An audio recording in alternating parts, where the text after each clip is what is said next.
Hello दोस्तों, मेरा नाम भारती कंबोज है। मैं आप सबका हमारे YouTube channel bridge to success 360 पे बहुत बहुत स्वागत करती हूँ और ये आशा भी करती हूँ कि आप सब लोग बिल्कुल स्वस्थ हो और अपने एग्जाम की प्रिपरेशन अच्छे से कर रहे हैं। ठीक है जी, तो हमने मैथ्स के मॉक टेस्ट करने स्टार्ट कर दिए हैं, जिसके हमने क्या है 2 मॉक टेस्ट पहले कर लिए थे, प्रैक्टिस सेट 1 और 2 कर लिए थे। आज हमने 3 करना है। ठीक है जी, इनमें क्या है प्रीवियस ईयर क्वेश्चंस होते हैं और क्या है मोस्ट इम्पोर्टेंट जो क्वेश्चंस, थोड़ी लैंग्वेज चेंज करके भी हो सकते हैं। जो क्वेश्चन क्या है एसएससी के फेवरेट कह सकते हैं हम, वो क्वेश्चंस क्या है चुन के मैं लेके आई हूँ और क्या है रिपीटेड क्वेश्चंस भी इसमें हैं। ठीक है जी, तो आप सब लोगों को ये क्लास बिल्कुल लास्ट तक देखनी है। ठीक है, और खुद क्वेश्चंस करके देखने हैं, अपनी स्कोरिंग भी हमारे साथ शेयर करना। ठीक है, और जो क्वेश्चंस आपसे नहीं हो रहे हैं उनके सोल्यूशन भी आपको यहीं पे मिलेंगे, समझ भी लेना उस चीज को। ठीक है जी, चलिए शुरुआत करते हैं। हमारा पहला सवाल है the simple interest on a certain some for 3 years at 14% per annum is 4200 less than the simple interest on the same sum। 5 सालों से जो क्या है सिंपल इंटरेस्ट है, 5 सालों से 3 सालों का कितना कम है 4200। ठीक है जी, तो हम ये देखो सिंपल इंटरेस्ट हर बार सेम होता है, तो हम ये 5 और 3 वाला लेते ही नहीं, हम सीधा कह सकते हैं कि 2 साल का सिंपल इंटरेस्ट हर बार सेम होगा, तो 2 साल का सिंपल इंटरेस्ट क्या है 4200 है। ठीक है जी, तो PRT फॉर्मूला लगा दो, 14 यहाँ पे लिख लो भाई, PRT का फॉर्मूला लगाते हैं तो क्या है 4200 और ये क्या है हमारे पास P आ जाएगा जी 15,000, हमारा आंसर आ जाएगा जी ऑप्शन नंबर सी। फिर से सवाल को समझ लीजिए जिनको समझ में नहीं आया है कि सवाल कहता है कि जो सिंपल इंटरेस्ट है 3 सालों का सिंपल इंटरेस्ट 5 सालों के सिंपल इंटरेस्ट से 4200 रुपए कम है, तो 5 सालों से 3 सालों का कम है, तो हर बार सिंपल इंटरेस्ट सेम होता है, तो सीधा हम इनका डिफरेंस क्या है 5 में से 3 गया 2 साल, तो 2 साल का सिंपल इंटरेस्ट 4200 है। बस 2 साल का 4200 है, तो हमें बताना है कि हमारा प्रिंसिपल क्या है। ठीक है जी, तो यहाँ से हमारे पास प्रिंसिपल कितना निकल के आ गया 1500। कुछ ही सेकंड्स में हमारा सवाल क्या है सॉल्व हो जाता है। चलिए अब इस सवाल पे आइए। ये सवाल क्या कहता है कि 450 आदमी हैं। ठीक है जी, वो क्या है एक काम को 20 दिनों में कर सकते हैं। अगर उसी काम को 30 दिनों में करना है तो कितने आदमी चाहिए? देखो 450 आदमी हैं। एक मैन, यहाँ पे M लगाने की बजाय आप मत लगाओ, आप M को 1 ही मान लो।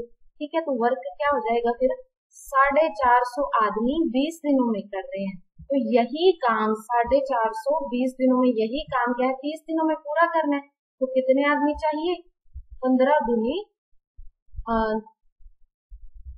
30, 300 हमारे पास क्या है ये आदमी होने चाहिए अगर यही काम 30 दिन में करना है। ठीक है जी, तो बस 450 इंटू 20 काम हो गया, इसी काम को 30 दिनों में करना है। यहीं पे हमारा क्या है सवाल हल हो गया। ठीक है जी, कोई टाइम नहीं लगा इस पे। चलिए अगला सवाल हमारे पास क्या है, a प्लस बी 11 दे रखा है, ए बी 35 दे रखा है, a की पावर 4 प्लस b की पावर 4 पता करना है। इस सवाल को ध्यान से समझ लो, मोस्ट इम्पोर्टेंट है। ठीक है, और ये सवाल बहुत बार रिपीट हुआ है, ये भी पिछले साल का ही सवाल है। तो a की पावर 4, तो आप यहाँ से अगर देखो स्क्वायर करोगे तो ये सीधा डायरेक्ट कर सकते हो ना, 121, यहाँ पे 2ab आएगा, वो इधर जाके माइनस हो जाएगा, ab की वैल्यू क्या है 35, 2ab यानी कि 70। ठीक है जी, तो यहाँ पे हमारे पास क्या है a square plus b square क्या है कितना आ जाएगा 51 आ जाएगा। तो हमें पता क्या करना है, इसका भी आगे स्क्वायर, ये देखो इसका भी स्क्वायर कर देंगे तो क्या हो जाएगा फिर 51 का square minus 2a square b square, a square b square यानी कि यही होगा, तो 51 का स्क्वायर माइनस 2 इंटू 1225, तो हमारे पास ये क्या आएगा फिर, तो ये क्या होता है 2601 और 2450, हमारे पास क्या 151 हमारा आंसर आ जाएगा जी ऑप्शन ए। देखो हर एक स्टेप आपको नहीं करना है। ठीक है जी, हर एक स्टेप आपको नहीं करना है, तो आप क्या करोगे, इसकी इतनी प्रैक्टिस कर लोगे कि डायरेक्ट करने लग जाओगे। A4 प्लस B4 क्या होता है, यहाँ पे क्या किया था हमने, A प्लस B का होल स्क्वायर माइनस 2AB, ये किया था यहाँ तक। और क्या किया था फिर, या सिर्फ आप इतना याद रख लो, A square plus B square क्या होता है, A प्लस B का होल स्क्वायर होता है माइनस 2AB। बस इस चीज को आप क्या है याद रख लो, तो आपके क्या है सारे सवाल ही हल हो जाएंगे। सिर्फ इसी चीज को मैंने 2 बार फॉलो किया, कुछ नहीं किया, ठीक है। तो इसी स्टेप को 2 बार करो तो हमारे पास 151 आंसर निकल गया, ठीक है जी। चलिए अगला सवाल क्या है, 2 नंबर दे रखे हैं जिनकी रेशियो 6:5 है, उनका HCF 3 है, तो उनका LCM क्या होगा। देखो तो उनका LCM क्या होगा, ये है 90, ऑप्शन सी। अब कैसे आया देखो, थोड़ा सा बेसिक कॉन्सेप्ट में आपको याद दिला देती हूँ, बाकी इसमें नीड नहीं है। किसी भी नंबर का HCF दे रखा हो तो वो नंबर क्या होंगे, मान लो 3 HCF दे रखा है, इस रेशो को एक बार भूल जाओ, ठीक है। एक नंबर 3x होगा, एक नंबर 3y, ठीक है जी। तो रेशियो का क्या मतलब है, बिल्कुल सिंप्लीफाइड वैल्यू, ठीक है। अब कुछ भी कॉमन नहीं आ रहा ना यहाँ पे, तो ये x और y के बीच में भी कॉमन नहीं होना चाहिए, यानी कि ये को प्राइम होने चाहिए। तो मतलब क्या है, एलसीएम अब इनका क्या होता है, जो कॉमन है उसको कॉमन लिख लो, जो नहीं है उनको भी मल्टीप्लाई करो। हमारे पास नंबर क्या थे, यही HCF हाईएस्ट कॉमन फैक्टर। तो नंबर्स क्या होंगे, 3 × 6 और क्या है 3 × 5, ये नंबर्स है। तो इनका एलसीएम क्या होगा, 3, दोनों में से कॉमन 3 है, 6, 5। तो डायरेक्ट आप यहाँ पे मल्टीप्लाई करके 91 सेकेंड में सवाल को हल कर सकते हो, ठीक है जी। चलिए अगला सवाल हमारे पास क्या है, सवाल ये है कि एक कंटेनर है जिसमें 25 लीटर मिल्क है, ठीक है। इसमें से 5 लीटर मिल्क निकाल दिया गया और उतना ही पानी डाल दिया, यही प्रोसेस फिर से 2 बार की गई। तो इस क्वेश्चन में आपको क्या है, बिल्कुल भी कंफ्यूज नहीं होना है, ठीक है, क्योंकि इसकी सिर्फ लैंग्वेज है, बिल्कुल इजी है। यहाँ पे देखो 25 लीटर मिल्क था, आपने पता क्या रेशियो लेनी है, ओरिजिनल क्वांटिटी की और बची हुई क्वांटिटी की, बस इस रेशियो को लेके आप सवाल कर सकते हो। पहले 25 था, अब क्या है 5 लीटर मिल्क निकाल दिया गया, अब कितना मिल्क बचा, 20 बचा, तो इसकी ले लो रेशियो 5 से 4। यही सेम हर बार क्या है, 5 लीटर निकाल रहे हैं, 5 लीटर डाल रहे हैं, 2 बार और किया, तो हर बार यही काम होगा, 5 से 4, 5 से 4 रेशियो। तो अब इनका क्या है, आप मल्टीप्लाई ले लो 125 और ये क्या है 64। ये क्या थी, ओरिजिनल क्वांटिटी, और ये क्या है बची हुई क्वांटिटी। अब क्या पूछा है, प्रोसेस हो गया, इसके बाद क्या है, अब कितना मिल्क बचा हुआ है, टोटल ओरिजिनल 25 था, तो अब अगर अब 125 था तो 64 रह गया, पर था तो 25 ना, 125 नहीं था, तो यानी कि कितने, देखो 25/125, इससे क्या है 1/5 इसका कर सकते हो, तो 64 का भी 1/5 क्या हो, 12.8, ऑप्शन डी। क्वेश्चन को समझ लो, फिर से मैं आपको समझा देती हूँ, जितनी बार मर्जी हमने क्या है, देखो जब भी ऐसा क्वेश्चन दिया हो कि सेम क्वांटिटी निकाली है, सेम डाली है, 5 लीटर मिल्क, 5 लीटर मिक्सचर निकाल लिया, फिर पानी डाल दिया, 5 लीटर निकाल लिया, फिर डाल दिया, ऐसी कंडीशन में आपने यही वाला मेथड अपनाना है, कोई टाइम नहीं लगेगा। फिर से देख लो, मैं फिर से करवा देती हूँ। पहले हमारे पास 25 लीटर मिल्क था, 20 बच गया, तो इसके रेशियो ले लेंगे तो 5 से 4 हो गई, देखो 5 से 4, फिर से 2 बार, इसके बाद फर्दर 2 टाइम्स, इसके बाद 2 बार ये प्रोसेस हुई है, 5 से 4 फिर होगी और 5 से 4 फिर होगी, तो मल्टीप्लाई करेंगे तो क्या है 125 और 64, यानी कि अगर पहले 125 था तो अब 64 रह गया, लेकिन पहले 125 था ही नहीं, पहले तो था सिर्फ 25, यानी कि इसका 1/5 था, तो अब वाला भी इसका क्या है 1/5, यानी कि 12.8 हमारा आंसर होगा जी, option D will be the right answer, ठीक है जी। इस तरीके के सवालों को आपने ऐसे ही करना है, ओरिजिनल क्वांटिटी की रेशियो और बची हुई क्वांटिटी की रेशियो ले लो बस।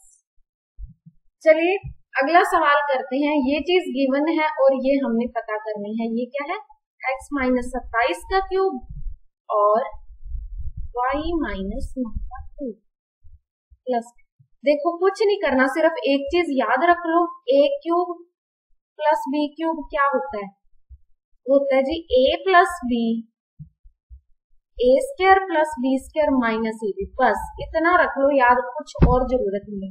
तो आपने इस पे लगाना है, तो ए प्लस बी करेंगे, ये दोनों का माइनस है ना, तो ये और ये क्या होगा 36, एक्स प्लस वाई माइनस 36 आ गया, और बाकी की जो भी क्वांटिटी है ये ए स्क्वायर इसका स्क्वायर प्लस इसका स्क्वायर फिर इनका मल्टी, ये आएगा। बस इतना सोच लो, एक्स प्लस वाई क्या है 36, 36 माइनस 36 क्या है 0, आगे जो मर्जी आ जाए, साथ में 0 मल्टी हो गया तो आंसर हमारा क्या है 0 हो जाएगा।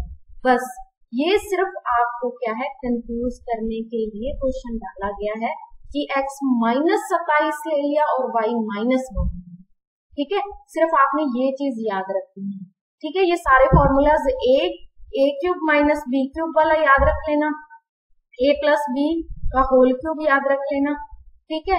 स्क्वायर वाले तो वैसे ही आपको आते हैं, बस इतने से हमारा काम चल जाएगा, ठीक है। तो ये सिर्फ आपको कंफ्यूज करने के लिए 27 और 9 को लेके आए थे, दोनों का सम देख लो, 36 बन रहा है ना, तो ये भी 36 है, तो दोनों 36 माइनस 36 क्या है 0 हो जाएगा, और इस 0 के साथ जो मर्जी मल्टी कर लो आंसर 0 ही आना है। तो हम यहाँ पे क्यों करें सॉल्व, हमें जरूरत ही नहीं है, अगर करने बैठ गए तो हमारा टाइम निकल गया, तो हमें टाइम निकालना है ही नहीं, ठीक है जी। चलिए अब ये सवाल क्या कहता है, ये चार्ट हमारे पास क्या शो कर रहा है कि 8 कंपनीज हैं, इन्होंने कितनी कितनी बाइक्स सोल्ड मतलब बेची, ठीक है। तो 100% की वैल्यू हमारे पास क्या है, ये परसेंट में दे रखा है, तो 100% की वैल्यू 2000 है, बस इतना। आगे सवाल क्या है, ये सिर्फ गिवन था, सवाल क्या है कि डिफरेंस बताना है किसमें, PQRS की एवरेज में और TUVW की एवरेज में। तो देखो एवरेज का क्या मतलब होता है, सबका सम डिवाइडेड बाय नंबर, तो PQRS 21 प्लस 19 क्या है 40, 45 और 20 क्या है 65, ये एवरेज आ गई, ठीक है। अब ये बचा हुआ क्या है 65, और ये क्या बचा हुआ है हमारे पास, तो आपने इस बचे को करना ही नहीं है इससे, ठीक है। यहाँ पे जोड़ने मत बैठ जाओ, हमें पता है कि टोटल 100 है, जिसमें से 65 हमने निकाल लिया, तो बचेगा क्या 35, ठीक है। तो ये ही हमने बताना है, ठीक है, ये परसेंट, ठीक है। तो हमारे पास क्या 30/2% में आ जाएगा आंसर। तो देखो 100% की वैल्यू 100% की वैल्यू 2000 है, यानी कि 20 गुना इससे, तो ये भी इसका क्या है 20 गुना होगी 10, यानी कि ये टोटल हमारे पास क्या आ जाएगा, तो हमारा आंसर क्या आ जाएगा जी 300, ठीक है जी। चलिए ये सवाल क्या कहता है, AB और AD क्या है साथ है, AB और AD यानी कि ये दोनों सेम है, और AC और AE दोनों सेम है, AC और AE दोनों सेम है, तो तीसरी तो ऑटोमेटिकली सेम होएगी ना, क्यों होएगी, देखो आपको कॉन्ग्रुएंट और सिमिलर ट्राइंगल्स की प्रॉपर्टीज पता है ना, बस दो साइड सेम है तो तीसरी ऑटोमेटिकली सेम होएगी, ठीक है। पूछा क्या गया है AD पूछा गया, तो तीसरी ये वाली और ये वाली सेम होएगी ना, तो बस BC क्या दे रखे हैं 11 दे रखे हैं, तो ये ऑटोमेटिकली 11 देखते ही आंसर लगता है, बस ठीक है जी। तो ऐसे सवाल को हमने ये करना है, हर एक चीज का हमने लिखने नहीं बैठ जाना, हमारे पास इतना टाइम नहीं होगा, ठीक है जी। चलिए अब सवाल क्या है, y प्लस 1/y3 है और 1/y3 plus 1 minute y plus 1/y3 दे रखा है हमें, ठीक है। तो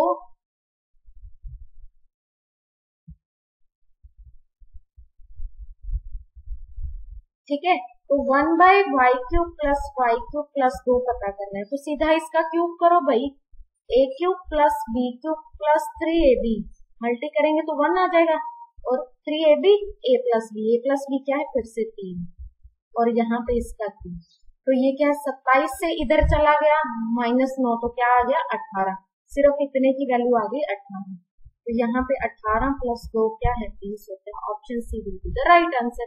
टाइम नहीं लगेगा, सिंपली क्यूब करो बस, थोड़ी सी आपको ये आइडेंटिटीज याद करनी पड़ेंगी, ए क्यूब प्लस बी क्यूब वाली, ठीक है, और करनी चाहिए भी, ऐसे नहीं जॉब लेनी आपने और देगा भी नहीं कोई, ठीक है।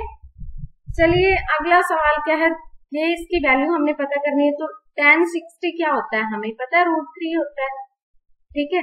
तो डिवाइडेड बाय 1 प्लस √3 का स्क्वायर क्या है 3। तो यहाँ पे हम इसको काट के यहीं पे लिख देते हैं √3/2। अब इनमें से देख लो √3/2 किसकी वैल्यू होती है, ऑप्शन सी की वैल्यू होती है, ठीक है। sin 60 की वैल्यू होती है √3। बस देखते ही ये भी सवाल हो गया, इतना टाइम नहीं लगा, 3-4 सेकंड्स में, 5 सेकंड्स में बस, ठीक है।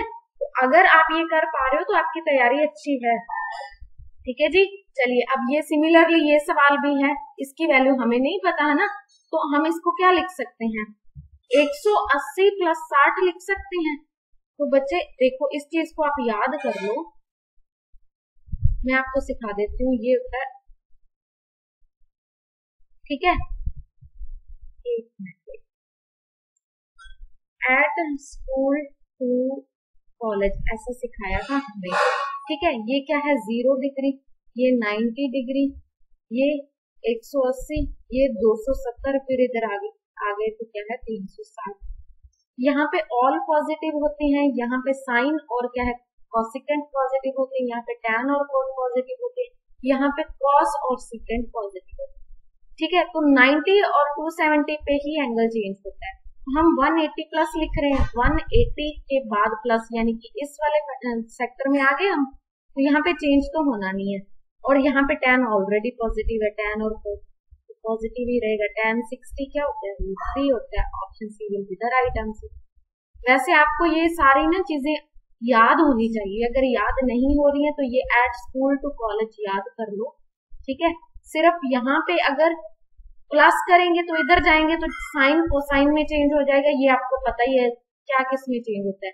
माइनस करेंगे तो यहाँ पे ऑल ने पॉजिटिव ही रहना है, ठीक है। तो यहाँ पे 270 प्लस करेंगे तब भी चेंज होगा, माइनस करेंगे तब भी चेंज होगा, ठीक है। बात इतनी है कि हम किसके घर में जा रहे हैं और हम हैं कौन, ठीक है। अगर हम किसी ऑपोजिट के घर जा रहे हैं तो माइनस हो जाएंगे, बस इतनी याद रख लो। एट स्कूल टू कॉलेज हमने याद किया था, आप अपना देख लो, ठीक है। मुझे लगा कि आपको ये चीज बता दूं तो मैंने बताया, ठीक है जी। चलिए ये सवाल क्या है, सिंगल डिस्काउंट किसके बराबर होगा अगर 2 सक्सेसिव डिस्काउंट दे रखे हैं ये और ये। तो आपको भाई पहली बात तो दो तरीके हैं इसके, ठीक है। एक पहला तो आप फॉर्मूला से कर लो, ठीक है। फॉर्मूला क्या है, पहला डिस्काउंट प्लस दूसरा डिस्काउंट माइनस पहला इंटू दूसरा 2500, ठीक है जी। तो 15 और 12 क्या होते हैं 27, ठीक है। और ये क्या है 15 इंटू 12 क्या है 180/100, ठीक है जी। तो 270 माइनस 18 क्या होता है 252, और ये क्या है 25.2 हमारे पास क्या है आंसर आएगा ऑप्शन बी, ठीक है जी। ये तो होगा फॉर्मूला कुछ ही सेकेंड्स में, ठीक है। 2 चीजों का है तो याद कर लो तो बढ़िया है। बाकी एक और चीज है जो मैंने पहले भी आपको क्लासेस में बताई है, ठीक है। पहले अगर सीपी 100 था तो 15 का डिस्काउंट यानी कि 85 हो गया, ठीक है जी। अब 12 का डिस्काउंट क्या होता है 22/25 इंटू 85 कर सकते हैं। बस अब इसको कर लो भाई, ये क्या आएगा 374, अब डिवाइडेड बाय 5 है तो ये क्या है 74.8। ये जो 100 था ये अब इतना हो गया। अब सिंगल डिस्काउंट करके देख लो भाई, इनको माइनस करेंगे वही हमारा आंसर आएगा जी। माइनस करेंगे तो यूनिट डिजिट पहली बात तो 0.2 आना चाहिए, तो कोई और ऑप्शन में दिख नहीं रहा, सिर्फ option B will be the right answer, ठीक है जी। बस आपने कई बार पता है क्या होता है ऑप्शन से ही बहुत सारे सवाल आप क्या है सोल्यूशन उनका निकाल सकते हो, ठीक है। आंसर निकालना होता है, आपने सोल्यूशन की आपको इतनी आवश्यकता नहीं होती, ठीक है जी। चलिए अब ये सवाल क्या कहता है, एक स्फीयर है, ठीक है जी। अब उसको क्या है चेंज करके क्या है एक वायर बना दी। वायर क्या होती है किसकी क्या शेप होती है वायर की, सिलेंडर, ठीक है जी। बस यही हमें कहा गया है कि स्फीयर को वायर बना दिया गया, तो अब वायर की लेंथ बताओ। तो वॉल्यूम दोनों का सेम ही रहना है, ठीक है। जो मटेरियल सफियर का था वही मटेरियल सिलेंडर बनाने में यानी कि वायर बनाने में लगा, तो दोनों का वॉल्यूम सेम है, बराबर रख दें हम फिर। तो क्या है, वॉल्यूम ऑफ सफियर क्या है, 4/3 पाई आर क्यूब। ठीक है जी। तो वॉल्यूम ऑफ सिलेंडर फिर क्या होता है, पाई आर स्क्वायर एच। पाई पाई तो हो गई कैंसिल। अब यहाँ पे आगे बढ़ने से पहले ये देख लो, ये सेंटीमीटर दे रखे हैं, ये मिलीमीटर दे रखे हैं। तो आपको इतना पता होना चाहिए कि 1 सेंटीमीटर में कितने मिलीमीटर होते हैं, 10।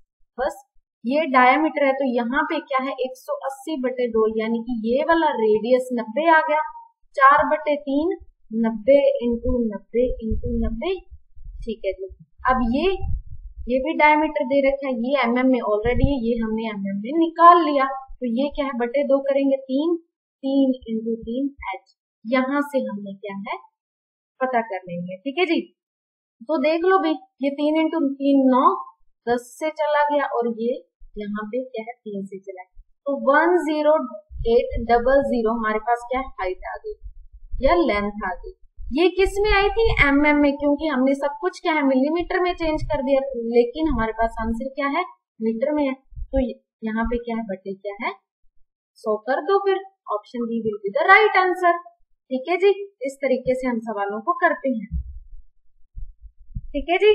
चलिए, सॉलिड मेटेलिक सफियर रेडियस दे रखा है 13 सेंटीमीटर, उसको किसमें कौन में चेंज कर दिया, सफियर को कौन में चेंज कर दिया। तो डायामीटर 13 है, तो हाइट पता करो। डायामीटर हमें तो रेडियस चाहिए, तो 13/2। ठीक है जी। तो अब दोनों में फिर क्या सेम होगा, क्या सेम होगा, वही सफियर है, उसी मटेरियल से कौन बनाया गया, तो क्या सेम होगा, वॉल्यूम सेम। ठीक है जी। दोनों के वॉल्यूम को सेम रख लो फिर। तो हमारे पास क्या आएगा, वॉल्यूम ऑफ कौन क्या सफियर क्या होता है 4/3 पाई आर क्यूब, जो हमने अभी किया। ठीक है। तो और क्या है हमारे पास, यहाँ पे एक बड़ा आर मान दो, क्योंकि दोनों का रेडियस अलग है ना। तो हमारे पास अगला हमने क्या है कोण में चेंज किया। तो कोण का वॉल्यूम क्या होता है, पाई आर स्क्वायर h/3। तो पाई ने पाई को काट दिया, 3 ने 3 को काट दिया। तो हमने क्या पता करना है, हाइट पता करनी है। तो हाइट को एक जगह रख लो, आर क्यूब। अब इसका आर क्या था 13, यानी कि 13 का क्यूब। अब इसका आर क्या है 13/2। ठीक है, 2 ऊपर चला गया, 13 नीचे आया। ठीक है जी। आर क्यूब था ना यहाँ, हाँ।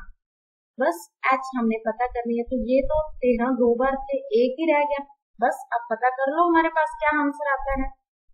तो ये क्या 13 इंटू 4 54 इंटू 4 क्या है 4 इंटू 4 252। 13 into 4 52 into 4। देखो जी लास्ट डिजिट 8 आना चाहिए, और किसी में नहीं है। Option D will be the right answer. ठीक है जी। वैसे भी ये 208 ही बन गया। समझ में आ गई बात। दोनों का वॉल्यूम हमने सेम रखा, तो हाइट हमें पता चल गई। टाइम नहीं लगेगा, मुझे समझाना पड़ रहा है, हर एक फॉर्मूला बताना पड़ रहा है। ठीक है, तो थोड़ा सा ध्यान दो चीजों पे, टाइम नहीं लगेगा। चलिए, ये सवाल कैसे करना है, हमने ये चीज गिवन है और ये पता करनी है। इसे क्या करेंगे हम, इसे हम ये लिख सकते हैं ना, sine a plus 1 equal to एक sine a plus 1 equal to 7 cos a। Simplify कर लिया। अब इसका कर दो भाई स्क्वायर। ठीक है, करते चलो, सब पता चलेगा। सब कुछ साइन में चेंज करना है हमें। Sine square a plus 2 sine a plus 1, और यहाँ पे 49 बनेगा ना, 49 माइनस 49 साइन स्क्वायर a लिख सकते हैं। अब ये माइनस का इधर आके 50 साइन ही होगा, 50 sine square a plus 2 sine a minus का। अब इसको क्या 25 sine, 25 sine square a plus sine a plus 24 minus 24। तो यहाँ से हमने साइन a की वैल्यू पता करनी है। तो -1 प्लस -1 प्लस 2400 और डिवाइडेड बाय क्या है 50। तो ये हमारे पास 49 का स्क्वायर है। 49 माइनस 1 क्या है 48/50 साइन a की वैल्यू आ गई। हमसे क्या पूछा है 5 साइन a। ठीक है जी। ये क्या है 25 और ये 24 और ये फिर से 5 से क्या 24/5 हमारे पास आंसर आएगा ऑप्शन डी। अब आप लोगों का एक है होमवर्क, क्या इसका अब शॉर्ट से शॉर्ट जो अप्रोच बनेगी वो बताओ आप कमेंट बॉक्स। मैं देखना चाहूंगी कि आप कहां तक क्या है इस चीज के बारे में सोच सकते हो। ठीक है जी, ये तो मैंने आपको बताया था बिल्कुल बेसिक से। ठीक है, सबको साइन में चेंज कर लिया, उसके बाद इक्वेशन सॉल्व कर ली, लेकिन कई बार क्या है टाइम लग जाता है। अब शॉर्ट अप्रोच जो बताएगा अगली क्लास में उसका नाम लिया जाएगा। ठीक है जी, तो उम्मीद करती हूँ कि आप सारी वीडियो देख रहे हो। ठीक है, सब कुछ ध्यान से कर रहे हो, प्रैक्टिस कर रहे हो। प्रीवियस ईयर इंपॉर्टेंट क्वेश्चन है, ये इंपॉर्टेंट भी नहीं मोस्ट इंपॉर्टेंट, तो आपको सारी क्लास देखनी है। ठीक है, चलिए अगला सवाल क्या है, x plus Y plus Z हमें पता करना है। तो आपने क्या पूरे क्या है ट्राइंगल को देखो। एक चीज आपको हमेशा पता होनी चाहिए कि ये जो एक्सटीरियर एंगल है और ये बाकी के दो जो ऑपोजिट एंगल होते हैं इसके बराबर होता है ये एंगल प्लस ये एंगल, ये एंगल प्लस ये एंगल इक्वल टू ये एंगल। तो आप इस चीज को सोचो ही मत, इस लाइन को, ये पूरा एंगल क्या है x प्लस वाई। तो हमसे क्या पूछा x plus Y plus Z, ये जो बाहर वाला एंगल है बाकी के दो ऑपोजिट एंगल के सम के बराबर होगा, यानी कि ये क्या है z है। तो x plus Y plus Z क्या है 120। देखते ही ठीक है जी, देखते ही हमने आंसर निकाल दिया, टाइम लगा ही नहीं। ठीक है, तो ये चीज याद कर लो। अब और भी आप कुछ कर सकते थे, अगर आपने इसको लॉन्ग ही बनाना है तो ये क्या बनेगा, फिर y निकाल लो। यहाँ पे 180 में से 20 गया 60 गया, तो y कैसे निकलेगा 170 और ये y आ गया 10। यहाँ से फिर निकालोगे 180 में से 110 गया 70। ठीक है, तो फिर पूरी ट्राइंगल को लेके लग जाओगे तो लग जाएगा टाइम। आपको लगाना ही नहीं है, सिर्फ देखो एक्सटीरियर एंगल जो एक है बाकी के तो ऑपोजिट इंटीरियर एंगल है उनके साथ के बराबर है, बस कहानी खत्म। चलिए अगला सवाल क्या है, रेशियो दे रखी है expenditure to the women, saving of women, expenditure और सेविंग, एक्सपेंडिचर और सेविंग। तो इनकम क्या होती है, इनका सम ही होती है। तो ये 5 है ये 1 है, तो इनका सम यानी कि ये 6 होगी। अब इनकम 10% इंक्रीज हो गई, 10% इंक्रीज यानी कि 11/10 होगी, 6.6। ठीक है, 20% एक्सपेंडिचर इंक्रीज हो गया, 1/5 इंक्रीज होएगा यानी कि 6/5 ऑफ 5। यहाँ से भी आप ले सकते हो, अगर पहले 5 था तो अब 6 हो गया, पहले सच्ची में 5 तो अब सीधा सीधा 6 हो गया। अब सेविंग क्या बचेगी, 6.6 में से 6 गया, क्या बचेगी भाई 0.6। पहले सेविंग इतनी हो रही थी अब इतनी हो रही है। अब चेंज बताना है कि कितना चेंज आया सेविंग में, 0.4 का चेंज आया। परसेंट में बताया तो नीचे क्या है पहले वाली रखेंगे इनटू ये पॉइंट हटेगा और हमारे पास 40% आंसर, 40% आंसर आ गया। Option D will be the right answer. यहाँ पे सिर्फ पता है क्या, आपने इतना लिखना है ही नहीं।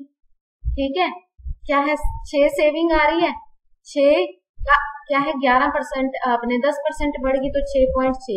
अब 6.6 में से क्या है एक्सपेंडिचर भी 6 कम हो गया तो क्या है 0.6 सेविंग बच गई, 0.6 अब हो रही है सेविंग। पहले कितनी हो रही थी, एक हो रही थी। यहाँ से करो, ये इतना लिखने की जरूरत ही नहीं है, मुझे सब कुछ समझाना था तो लिखा। ठीक है, तो यहाँ से हमें इनकम दिख गई 6, अब इनकम बढ़ गई, कितनी हो गई 6.6 हो गई। अब इस इनकम को भूल जाओ। एक्सपेंडिचर कितना हो रहा है 5 का क्या है 20% बढ़ गया तो 5 से कितना हो गया 6। अब सेविंग कितनी हो रही 0.6। बस यहाँ से इतना करने की जरूरत थी, सवाल हमारा सिर्फ इतना ही है। ठीक है जी, चलिए इस सवाल को देखिए कि 27 power plus 27 power 27 plus 27 is divided by 28 से जब हम इसे डिवाइड करते हैं तो रिमाइंडर क्या है। तो देखो कैसे करते हैं इसको, देखो +1 कर दो -1 कर दो। अब ये जो +1 दिया है इसकी पावर क्योंकि 28 से डिवाइड करने हैं, 27 + 1 28 होता है ना, तो इसकी पावर सेम तो इसकी भी सेम है। एक की तो जितनी मर्जी कर ली जाए, कोई फर्क नहीं पड़ने वाला। तो 27 पावर 27 यहाँ लिखो, 27 पावर 27 +1 की पावर 27। ये चीज आप मानते हो ना कि ये 28 से पूरी तरह डिविजिबल होगा। बचा क्या 27 -1। तो आंसर क्या आ जाएगा हमारे पास 26, क्योंकि ये तो 28 से डिवाइड होता ही नहीं, ये तो होएगा ही होएगा बस। तो 26 हमारे पास क्या है, इसका रिमाइंडर निकल के आ गया। ठीक है जी, टाइम नहीं लगा। चलिए अगला सवाल क्या है, ट्राइंगल एबीसी है, उसका एंगल बाइसेक्टर है। ये आप ट्राइंगल बना दो ए बी सी, ठीक है, एंगल बाइसेक्टर ऑफ बी ए सी। ये वाला एंगल बाइसेक्टर है, क्या है, डी पे कट करता है, ये और ये एंगल सेम है। ठीक है जी, तो बी डी 6 है, ये इतना 6 है, और बी सी 14 है, ये पूरा 14 है, 6 निकाल दिया तो ये क्या बचा, 8 बचा। इसकी और इसकी रेशियो पता करनी, तो ये इनकी और इनकी रेशियो बराबर होगी, ये चीज आप गांठ बांध लो। क्यों, क्योंकि ये एंगल बाइसेक्टर, जहां पे एंगल बाइसेक्टर होता है, ठीक है, बाकी की ऑपोजिट साइड की रेशियो सेम है। ठीक है, तो 6 बटे क्या है ए बी इक्वल टू 8 बटे क्या है ए सी। ठीक है जी, एंगल बाइसेक्टर की बात, एंगल बाइसेक्टर के ऑपोजिट साइड्स ये मान सकते हो। ठीक है जी, तो इनको उल्टा पुल्टा करेंगे, ए बी बटे ए सी क्या आएगा, फिर हमारे पास बी ए बी इधर चला गया, तो ये क्या है 3 और 4 से कट करेंगे तो 3/4 हमारे पास क्या है, ऑप्शन ए आंसर है। समझ में आई बात, टाइम नहीं लगेगा इस चीज में, सिर्फ आपको पता है टाइम तब लगेगा जब आपको आता ही नहीं। ठीक है, कॉन्सेप्ट सीखो सबसे पहले, शॉर्ट अप्रोच बाद में लगाना। शॉर्ट अप्रोच खुद भी बना लोगे, लेकिन कॉन्सेप्ट जब तक नहीं आता ना तब तक आप किसी काम के नहीं हो। कॉन्सेप्ट सीखो, जितनी मर्जी शॉर्ट अप्रोच सब कुछ बना लोगे। ठीक है, तो इस चीज से कोई कॉम्प्रोमाइज नहीं करना, ये सबसे ज्यादा इम्पोर्टेंट। ठीक है जी, हाँ जी, अगला सवाल हमारे पास क्या है, एक स्विमर है, ठीक है, पॉइंट पी से अगेंस्ट द करंट 6 मिनट तक तैरता है, फिर बैक यानी कि क्या है, करंट के साथ 6 मिनट तक तैरता है। ठीक है जी, और फिर क्या है, पॉइंट 2 तक पहुंच जाता है, पी क्यू का डिस्टेंस दे रखा है, स्पीड ऑफ करंट पता करनी। देखिए बहुत सारे बच्चे क्या है इसको गलत करेंगे। ठीक है, क्या है, दोनों का क्या है डिस्टेंस ऐड कर देंगे बच्चे, एक बार अगेंस्ट है, पहले अगेंस्ट है, फिर क्या है साथ है करंट के। ठीक है जी, विद करंट, तो आपने क्या है पहले इससे समझो। ठीक है जी, पॉइंट पी से अगेंस्ट द करंट तैरता है। ठीक है जी, अगेंस्ट द करंट, तक मान लो करंट इस तरफ है, अगेंस्ट द करंट तैरता है तो क्या है आर तक पहुंच जाता है। अब करंट के साथ तैरता है तो 12 तक पहुंच जाता है।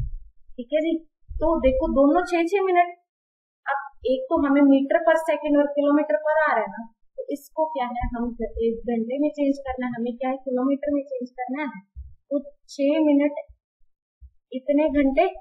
ठीक है, क्या है यहाँ से हमने पी आर, सबसे पहले हम क्या है अगेंस्ट करंट पी आर तक पहुंचे। ठीक है, पी आर की दूरी क्या है, इतना टाइम, स्पीड क्या है अगेंस्ट द करंट है तो माइनस। ठीक है, 1/10। अब आर से क्यू तक पहुंचे, यानी कि क्यू आर का डिस्टेंस क्या है, फिर अब विद द करंट बस। तो ये हमें दूरी 120 मीटर दे रखी है, 120 मीटर यानी कि 0.12 किलोमीटर। बस इतना याद रख लो। अब टोटल में से इनका डिफरेंस ले लो, 1/10, 1 + x minus x plus y, तो क्या है 12/100 किलोमीटर पर आवर है कि नहीं है, देख लो भाई। अब ये क्या है बोट थी x, तो y क्या था करंट, 12/10 यानी 0.6, बस आंसर आ गया ऑप्शन बी। इस सवाल को इतना हुआ बनाने की जरूरत नहीं है। ठीक है, सिर्फ मैंने ये डायग्राम इसलिए बताया कि आप समझ पाओ कि आप गलती कहाँ करने वाले। ठीक है, तो पहले अगेंस्ट द करंट गया, यानी कि क्यू से जो दूरी पहले थी ना उससे और ज्यादा दूर हो गया। ठीक है, ये करंट ये वाला डिस्टेंस तय किया, फिर ये वाला तय किया, और ये वाला तय किया हुआ है। ठीक है, तो इतना मैंने आपको समझाया। ठीक है, तो इस चीज को समझो, इस सवाल को 2-3 बार करो, इजी है। ठीक है जी, चलिए अगला सवाल क्या है, कपिल ने एक मोबाइल सचिन को बेचा 15% गेन, 15% क्या है 3/20 पे, फिर क्या है सचिन ने रोहित को इतने प्रॉफिट पे, फिर गेन क्या है कितना है 3/25 है। तो रोहित ने इतने पैसे पे किए तो कॉस्ट प्राइस कपिल के लिए क्या था, तो देखो कपिल के लिए जो भी था मान लो एक ही था, ठीक है ना मानो चाहे, तो अब क्या है एक का क्या है इतने प्रॉफिट पे बेचा तो 23/20, फिर इसके आगे फिर प्रॉफिट है तो 3/25 का प्रॉफिट है ना, यानी कि 28/25। इस चीज की वैल्यू पहले एक थी ना जो, अब कितनी हो गई है 322। तो हमें ये एक की वैल्यू पता करनी है, ठीक है जी। तो एक की वैल्यू पता करनी है तो ये सब कुछ उल्टा पुल्टा हो जाएगा ना, 20, 25, 23 और 28 कर दो भाई, तो ये तो सीधा 14 हो गया, ठीक है जी। तो ये 7 से 4 बार गया और ये फिर 5 बार गया, तो हमारे पास 125 इंटू ये 7 क्या है 2800, 250 हमारे पास क्या आंसर आ गया। देखो फिर से समझो, कोई भी नंबर है पहले क्या है 15% प्रॉफिट, यानी कि एक ना होके आपको 23/20 रह गया, फिर से प्रॉफिट हो रहा है, तो कितना प्रॉफिट हो रहा है 3/25 का, 3 ऐड करो 25 में इतना प्रॉफिट हो रहा है, इस सारे की वैल्यू 322 है। तो हमें एक की वैल्यू पता करनी है, बस उल्टा पुल्टा करके डिवाइड कर दो बस, यानी कि सारे को डिवाइड करेंगे, जो डिवाइड वाला है वो मल्टीप्लाई वाला हो जाएगा, जो मल्टीप्लाई वाला वो डिवाइड वाला हो जाएगा, बस दैट्स इट। 250 हमारा क्या आंसर निकल के आ गया। चलिए इस सवाल को देखिए क्या है, ये चीज हमें 0 के बराबर दी गई है, तो x माइनस वाई की वैल्यू पता करनी है। तो बच्चे देखो इसमें स्क्वायर 2 बार दिख रहे हैं, मतलब x का स्क्वायर भी दिख रहा है y का स्क्वायर भी दिख रहा है, तो 2x + 1 और ये 4xy, यानी कि कुछ स्क्वायर सी चीज है। कंप्लीट कर ले फिर स्क्वायर को, इसको क्या लिख सकते हैं 4x² + 1 लिख सकते हैं प्लस x², ठीक है। तो ये देखो बस इतना याद रखो, x² + 2x + 1 क्या होता है x + 1 का होल स्क्वायर होता है ना, होता ये क्या है, इसको देखो और इसको देखो, क्या है x + y का होल स्क्वायर है, यानी कि इस सारे को हम क्या लिख सकते हैं x + 1 का whole square plus x + y का होल स्क्वायर, ये 0 के, तो दोनों का स्क्वायर 0 के बराबर है, यानी कि इसकी वैल्यू भी 0 होगी, इसकी वैल्यू भी 0, ठीक है जी। ये नहीं हो सकता कि ये -1 हो ये +1 हो, क्योंकि स्क्वायर है, माइनस का भी कोई नंबर होगा तो उसका स्क्वायर करेंगे तो वो क्या पॉजिटिव हो जाएगा, तो ये कोई ऐसा चांस नहीं है कि ये एक नंबर क्या है नेगेटिव होता है, ठीक है। तो यहाँ पे x + 1 = 0, x की वैल्यू -1, तो ये भी क्या x + y = 0, x की वैल्यू क्या है। अब देखो यहाँ पे क्या किया था हमने, 2x करना था, ठीक है, तो 2x + y, ये क्या है -2, तो y की वैल्यू क्या आ गई 2, हमसे क्या पूछा x - y, तो -1 - 2 क्या होता है -3, option B will be the right answer. कुछ नहीं किया, सिर्फ स्क्वायर को कंप्लीट किया और एक ये पॉइंट आपने नहीं लिखा, ठीक है जी। चलिए अगला सवाल हमारे पास क्या है, एंगल बिटवीन मिनट हैंड और आवर हैंड में बताना है कि 8:15 बजे क्या एंगल होगा। देखिए एक तो इसका है फॉर्मूला, लेकिन मैं आपको फॉर्मूला नहीं करवाना चाहती, मैं आपको एक बड़ी प्यारी सी चीज समझाना, वो समझिए, आपको दिक्कत नहीं आने वाली, ठीक है जी।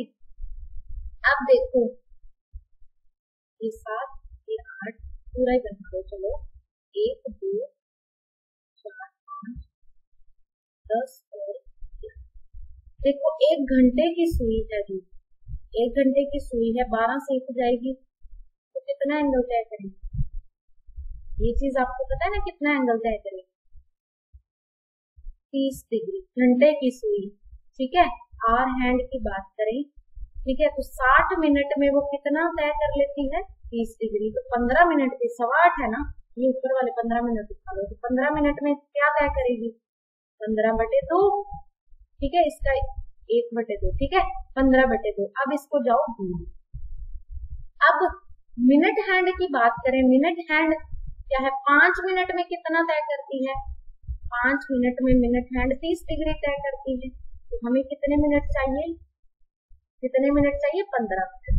15 मिनट में यानी कि 90, देखो ये एंगल 15 मिनट में 90 बनता है, बिल्कुल बनता है। तो सिर्फ यहाँ से देखो ये जो आर हैंड है ना, ये सिर्फ ये वाला एंगल क्या है 15/2, तो ये वाला एंगल क्या होगा देख लो, 30 डिग्री 30 डिग्री 30 डिग्री 30 डिग्री और 30 डिग्री, 1 2 3 4 5 150 डिग्री।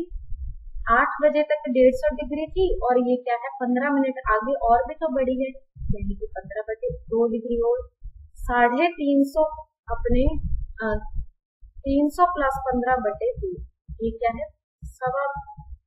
सवा भी नहीं, 315/2 हमारा आंसर आएगा ऑप्शन बी। ये चीज मैं आपको समझाना चाहती हूँ कि मैंने क्या किया था।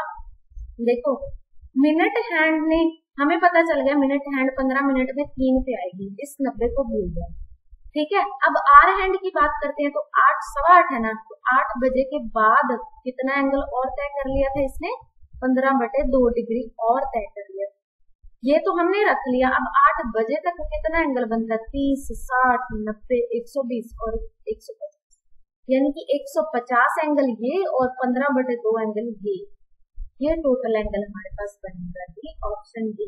समझ में आ गई बात, ये चीज ध्यान में रखिए, ठीक है। अब इसका जो फॉर्मूला होता है वो भी आप लगा सकते हो, लेकिन आपको हर बार फॉर्मूला याद नहीं रहती।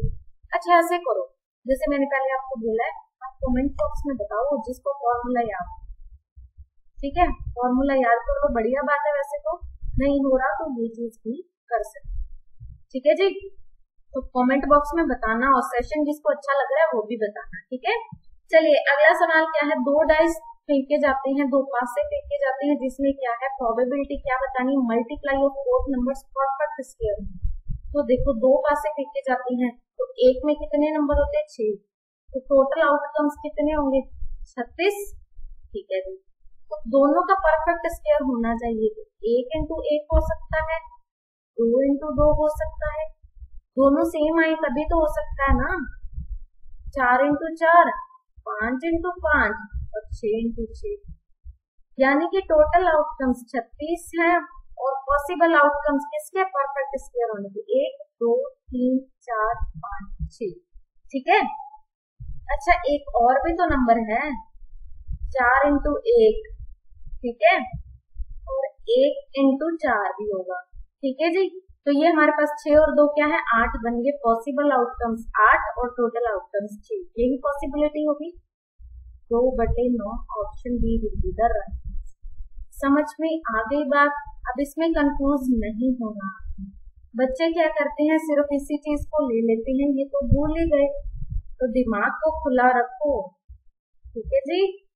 चलिए आज का हमारा आखिरी सवाल हमारे मॉक टेस्ट का क्या है, कितने % क्या है रेट पहले साल लगता है सीआई पे और इतने % दूसरे साल लगता है, दूसरे साल का सीआई बताना है।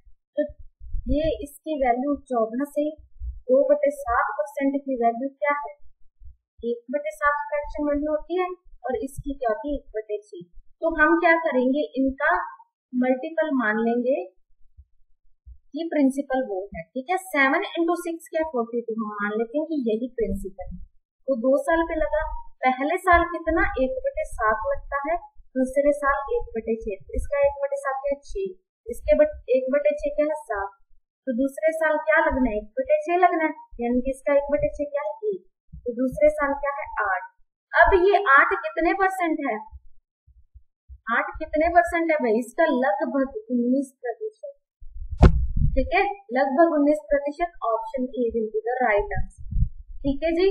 तो इसमें आपने कंफ्यूज नहीं होना है कि ये क्या कर दिया, 6 7 कहां से आ गया, ये प्रिंसिपल क्या माने, दोनों ईयर अलग अलग दे रखे, तो जिस साल का जो रेट दे रखे उसी साल वही लगाओ बस। तो चलिए आज हम लोगों ने एक बढ़िया सा मॉक टेस्ट लगाया, अपने स्कोर बिल्कुल कमेंट बॉक्स में लिखना, ठीक है, और टेलीग्राम ग्रुप और चैनल दोनों ज्वाइन कर लेना। सेशन अच्छा लगा हो तो लाइक शेयर कमेंट कर देना, सब्सक्राइब नहीं किया तो वो भी कर देना। मिलते हैं अगले वीडियो में, till then take care, bye bye.